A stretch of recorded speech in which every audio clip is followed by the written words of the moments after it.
Magandang umaga, narito na ang PTV Balita ngayon.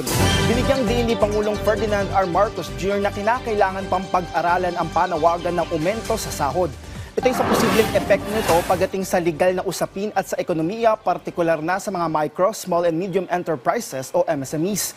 Ayon sa Pangulo, kinakailangan ng balancing pagdating sa small business owners at regular wage earners.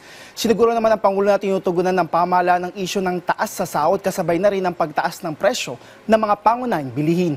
Una nang inaprubahan ng House Committee on Labor and Employment ang panukalang batas na 200 pesos daily across the board wage increase sa mga nagtatrabaho sa pribadong sektor.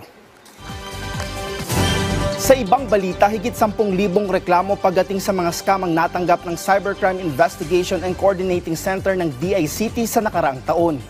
Mas mataas ito na higit sa 3 beses na nasa higit 3,000 lang noong 2023. Halos 198 million pesos ang kabuuang halaga na naitala na nawala mula sa mga biktima ng cybercrime noong nakaraang taon. Ayon kay CICC Executive Director Alexander Ramos, ang mataas na bilang ng mga complaint ay dahil mas aware na ang publiko dito at mas bukas na sila mag-report o ipagbigay alam. Base sa datos, 35% ng complaint ay may kinalaman sa consumer fraud. Kabilang dito ang mga hindi na i-deliver o natanggap na produkto o serbisyo at fake advertisement. Payo ng CICC, tumawag sa Interagency Response Center hotline na 1326 para mag-report.